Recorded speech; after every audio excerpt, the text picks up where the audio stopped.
जीवन में नहीं आई तो चूक हो जाएगी।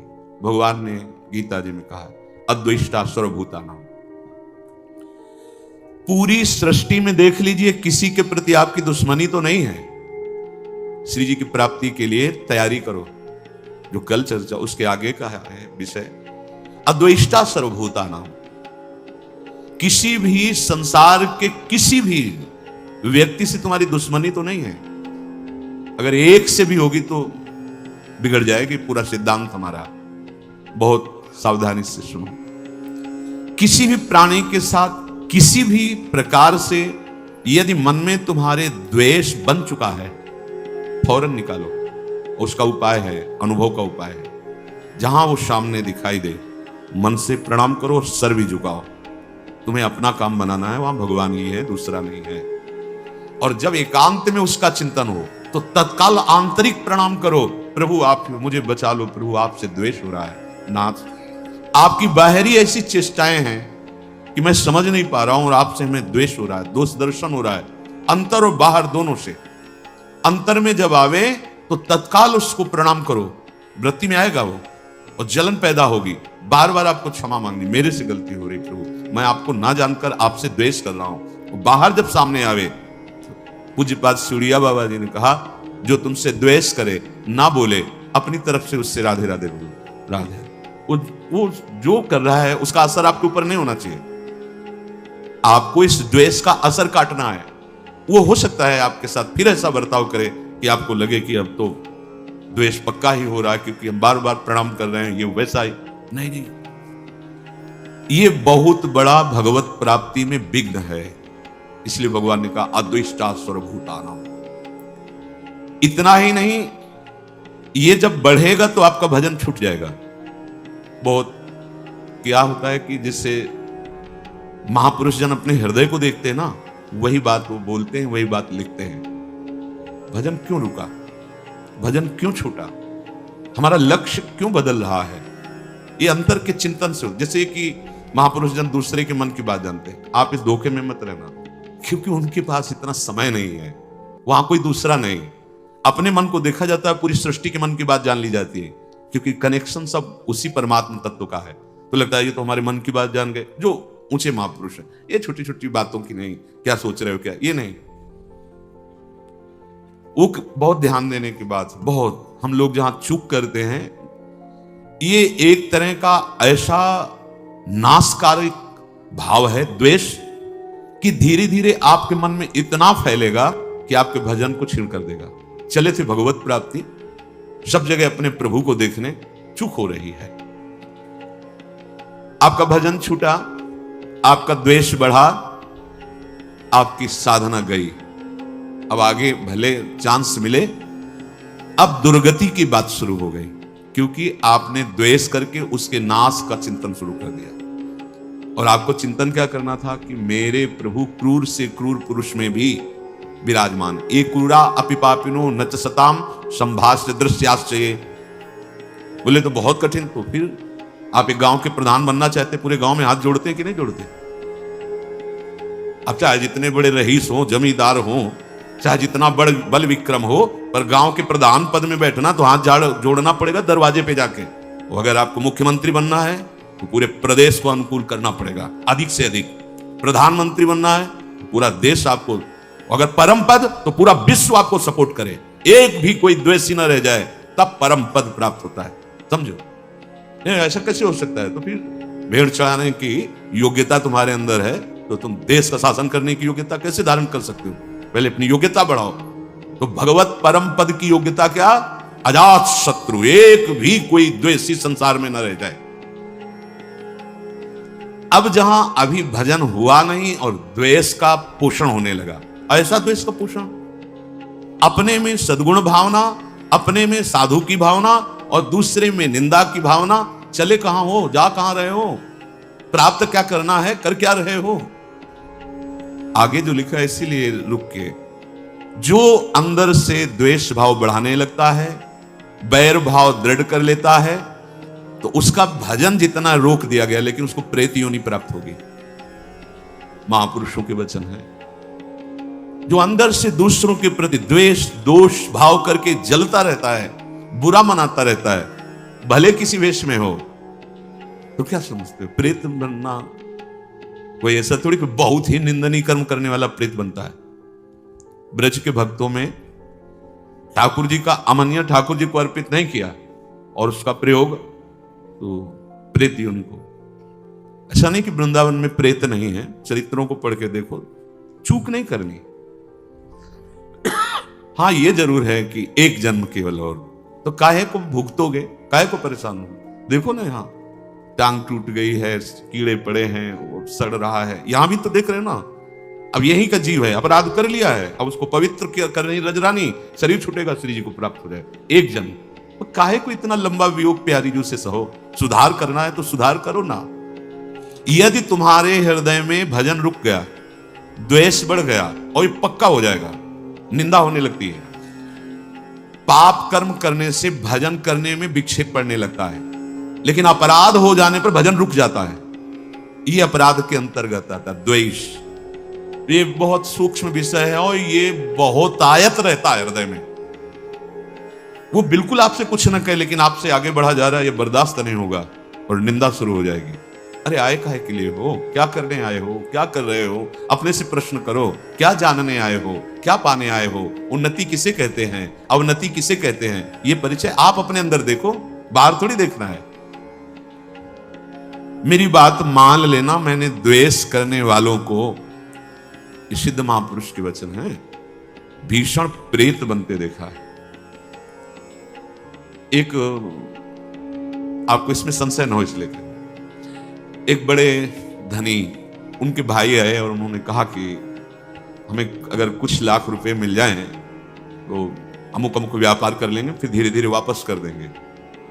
उनको लगा कि ठीक है भाई, चलो ऐसा कर लेते हैं। उन्होंने दिया और उनके तो मन में था ना कि मेरे भाई हैं, तो वापस नहीं किया और उनका शरीर पूरा हो गया। जिन्होंने दिया था महात्मा ने, वो इसी योनि को प्राप्त हुए और स्वप्न में आकर एक विशेष किसी महापुरुष को बताया कि मेरे से गलती हो गई, आप कृपा करके किसी भी तरह शासन करके वहां से पैसा मंगवा करके संतों के भंडारा में लगा दीजिए, मेरी मुक्ति हो। जरा सा भी शास्त्र विरुद्ध बर्ताव ऐसा नहीं कि आप मनमानी आचरण करते रहें और आप भगवत प्राप्त हो जाएं, या आप बड़े पद पे हैं तो मनमानी आचरण कर सकते नहीं। आप सावधान होकर सुने, जो दूसरों से द्वेष करता है, वैर की वृद्धि करता है, ईर्ष्या करता है, मात्सर्य करता है, उसको प्रेत योनि प्राप्त होती है। और प्रेत योनि प्राप्त होने के पहले उसको नरक में यंत्रणा मिलती है। ये हम इसलिए नहीं कह रहे कि आप भयभीत हो जाओ भगवत मार्ग से, इसलिए कह रहे हैं कि फिसलो नहीं, सावधान हो जाओ। हमें यह निश्चय करना है कि जब हम भगवत प्राप्ति के मार्ग में चलें तो किसी से द्वेष नहीं करना। कई बार आपको सत्संग में सुनाया है कि लाला बाबू का रंगनाथ जी के सेठ से थोड़ा सा मनमुटाव पहले था, उसके कारण पूज्य बाबा जय कृष्ण दास जी ने विरक्त वेश मंत्र कहने पर भी नहीं दे रहे थे। तब उनको बार बार लग रहा था मैं गुरु आज्ञा में चल रहा हूं, विरक्त लंगोटी केवल लगाने लगे थे, केवल एक लंगोटी और भिक्षा पात्र बस। और बड़े भारी धनी मानी सेठ थे। विचार किया कि मेरे से कोई तो गलती हो रही। हाँ, रंगनाथ जी की सेठ से लाख डांटा, आंतरिक द्वेष, जाके भिक्षुकों की पंक्ति में खड़े हो गए। उसी दिन रास्ते में आते हुए बापू जी बाबा ने कहा लाला बाबू आज तुम्हें विरक्त भेष दे देंगे। समझिए, छोटा सा भी द्वेष एक महापुरुष स्वीकार नहीं कर रहे, विरक्त भेष और निज मंत्र देने के लिए, हमें परम पद देने के लिए। कैसे हम किसी से द्वेष करें, किसी का दोष दर्शन करें, ये सावधानी के लिए। किसी भी प्राणी के प्रति हमारे मन में द्वेष न रह जाए। इसीलिए भगवान ने आगे उसमें कहा मैत्रः करुण एवच, अद्वेष्टा सर्वभूतानां मैत्रः करुण एवच। मित्रता का भाव और करुणा का भाव ये तुम्हारे दोष और द्वेष को नष्ट कर देगा। सबसे मित्रता का भाव। अब मित्रता का भाव यदि नहीं समझ पाओगे तो फंस जाओगे। कि वो हमसे द्वेष कर रहा है, वो गलत आचरण में, अब हमको आदेश मिला है मित्रता का। मित्र कौन है हमारा? प्रभु श्री कृष्ण। सब में भगवत भाव। बाहरी लीलाएं नाथ आप जानो, हम उसके निर्णायक नहीं हैं, नारायण स्वामी तेरे भावे जो करो भरो बुलो संसार, नारायण तू बैठ के अपनो भवन धार। और करुणा, मैत्र करुणे उच्च, अगर इस तरह से भावने से तो करुणा कि अभी भगवान की कृपा कोई नहीं समझ पा रहे हैं, इसलिए हे करुणानिधान आप इन पर कृपा करो, इनको सद्बुद्धि दो, ये आपके चरणों की प्रीति प्राप्त करें। आप अगर ऐसी भावना करेंगे बहुत जल्दी आपके अंदर द्वेष नष्ट हो जाएगा। दो तो बहुत जोर की बात है, पहली तो हमें प्रणाम करना है उनको, पहले तो ये बिल्कुल अहम गलित करने के लिए बहुत जरूरी है, और ये हमारे साथ होगा ही होगा, बहुत ज्यादा दूरी नहीं होगा, बहुत नजदीक होगा। ये प्रश्न बहुत नजदीक रखे जाते हैं, हो सकता है आपके सामने वाले कमरे में ही वो हो या आपके बगल में ही बैठने वाला हो, ऐसे ही रखा जाएगा। ऐसा नहीं रखा जाएगा कि अगले मोहल्ले में, तुम इस गली से निकल जाओ कभी मिलेगा नहीं, ऐसा नहीं रखा जाएगा। रोज तुम्हें वहीं रहना है और वहीं सामने देखना है, तब तुम्हारा द्वेष नष्ट किया जाए, तब उपासना का भाव विवेक समझो कि काम कर रहा है। महाप्रभु चैतन्य देव जी श्री सनातन गोस्वामी को जब उपदेश किया तो इस उपदेश के बाद कहा कि इसके आगे और कुछ है ये हम नहीं जानते। बहुत सार की बात, जीवे दया नामे रुचि वैष्णव सेवा सेवन, जो भगवान कह रहे मैत्र करुण ये वचन, ये भगवत प्राप्ति के मार्ग वाले उपासक का धन होता है। मैत्र करुण, सबसे भगवत भाव से मैत्री भाव। लेकिन निर्ममो, बहुत सावधानी, इसी श्लोक में मैत्र करुण निर्ममो निरहंकारा, करुणा करने पर कहीं अहंकार ना जाए कि तुम बड़े दाता हो या तुम बड़े सहयोगी हो या बड़े ज्ञानी हो या तुम्हारी बुद्धि बहुत पवित्र है, ऐसा ना आ जाए। और मित्रता करने पर उससे ममता ना हो जाए, यह है युक्ति परमार्थ के उपासक की। मैत्र निर्ममों से, करुणा निरहंकार, अहंकार युक्त अगर करुणा है फंसा देगी। करुणा अहंकार से युक्त नहीं होनी चाहिए, निरहंकार। और मित्रता ममता से युक्त नहीं होनी चाहिए। अब करके दिखाओ, बिना ममता की मित्रता कोई भगवान का चतुर सुजान उपासक कर सकता है, अन्यथा नहीं। कैसे?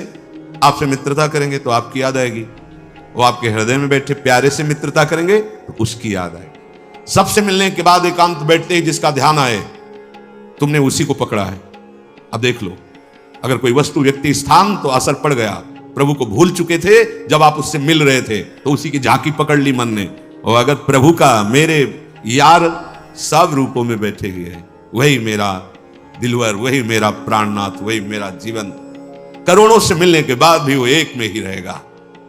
कहीं कोई ममता नहीं और कहीं किसी भी तरह की अहमता नहीं। अहमता ममता शून्य जीवन मुक्त महापुरुष परम पद का अधिकारी होता है। देखो आप सब उपासक हैं। महाप्रभु चैतन्य देव ने कहा, जीवे दया नामे रुचि वैष्णव सेवन, या छाड़ा आर नाही जानी सनातन। हे सनातन, मैं इसके सिवा और कोई महान बात है नहीं जानता। क्या? जीवे दया। बस जीवे दया में बहुत सावधानी की जरूरत है। अपने में किसी योग्यता का अनुभव होकर के, सामर्थ्य का अनुभव होकर जो दूसरों को हेय, दीन, असहाय समझकर किया जाता है, शुभ कर्म भले हो सकता है लेकिन भगवत प्राप्ति का हेतु नहीं हो सकता।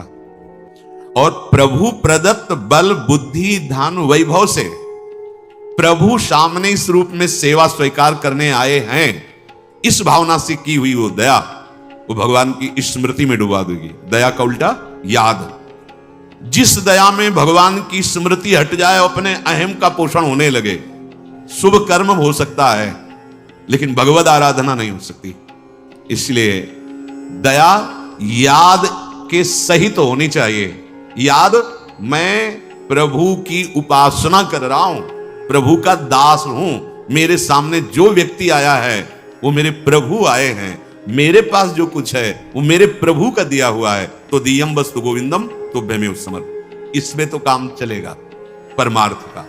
और जरा भी जैसे भरत जी ने कि मैंने इस अनाथ बच्चे की रक्षा की, अगर मैं वहां ना होता तो ये जल प्रवाह में मर जाता, अगर अब मैं इसे छोड़ देता हूं तो गोल बांध करके भेड़ी आदि जो घूमते वो खा जाएंगे, मेरा कर्तव्य है। मैं इसके भूल गए कि कि जिस हरि की प्राप्ति के लिए अपने परिवार, राज परिवार, राजकुमारों का पूर्ण समर्पण कर दिया कि वो हरि देखेंगे, वो इस बच्चे को इतनी आसक्ति हो गई कि याद छूट गई। पढ़ के भागवत देख लो, याद छूट गई हरि की और याद में आ गया हिरन, तो अगला जन्म हुआ हिरन का। जीवे दया, दया कौन सी?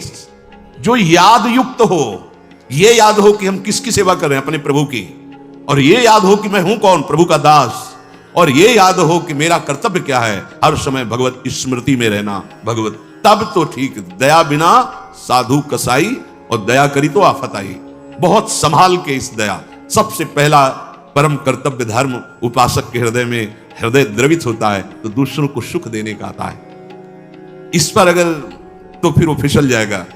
इसकी एक ही पहचान है, भगवद याद अगर भूल रही है तो तुरंत वापस होइए, ये दया तुम्हें फंसा देगी।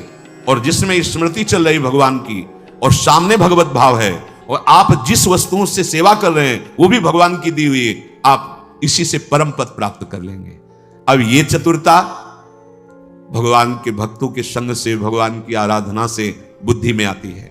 नामे रुचि, नाम जपना और नाम में रुचि होना, यह बहुत बड़ी अंतराय की बात है। जिससे नाम जपते हैं हमारा कल्याण हो जाए, हमारे पाप नष्ट हो जाएं, दुख मिट जाए, बहुत अच्छा है, प्रशंसनीय है। इसी भाव से चलो, तुम्हारा मंगल हो जाएगा। पर यहां जो कह रहे हैं वो इस भाव का नहीं है कि पाप नष्ट हो जाए, हमारा दुख मिट जाए, नहीं, ये रुचि। जैसे बहुत कई दिनों का प्यासा व्यक्ति हो तो उसकी पानी में रुचि प्रकट हो जाती है, और मुझे रबड़ी दो तो अच्छा नहीं लगेगा, पानी। ऐसे हमारी रुचि नाम में हो। कब जानेंगे नाम में रुचि? देवर्षि नारद जी, तदर्पिता अखिलाचारिता तद्विस्मरणेन परम व्याकुलते। हमारा हृदय अगर नाम छूटने लगे तो व्याकुल होने लगे तो जानो। गोस्वामी श्री तुलसीदास जी दोहावली में कहते हैं, तुलसी प्रीति प्रतीति सो राम नाम जप जाग, किए होई विधि दाहिनो देई अभाग्य ही भाग। सब परेशान है, मेरा भाग्य बड़ा दुखद है, मेरे भाग्य में क्या लिख गया, जैसे लोग चल पूरा जीवन हो गया दुख भोगते हुए। ये गोस्वामी जी कहते, तुम मेरी बात पर विश्वास करो, इसी विश्वास से प्रेम प्रकट हो जाएगा। यदि तुमने नाम जप रूपी यज्ञ शुरू कर दी तो तुम्हारे जो भाग्य में लिखे हुए अंक है ना, दुख देने वाले, महान संकट, विपत्ति, पराजय, हम बहुत प्रयास करते हैं लेकिन सफल नहीं हो पाते। हम ऐसा, तुम्हारा प्रयास ही क्या है? असत प्रयास। कहीं गंदे जल से हाथ तुम पवित्र कर सकते हो क्या? असत प्रयास से असत कर्मों को काटकर उन्नति को प्राप्त हो सकते हो क्या? नहीं। तो सत प्रयास करो। क्या सत प्रयास? बोले राम नाम जप जाग, जप यज्ञ, नाम जो हमारे प्रभु का नाम है, आप उसे क्या होगा? बोले तुम्हारे पहला काम करेगा, भाग्य पलटेगा तुम्हारे। जो तुम्हारा भाग्य बन चुका है ना, महान दुख भोगना, बार बार क्लेश, अशांति, ये नाम जब तुम्हें प्रदान करेगा। किए होई विधि दाहिनो दे अभागे ही भाग। जो हमारे प्रतिकूल सब कुछ है ना,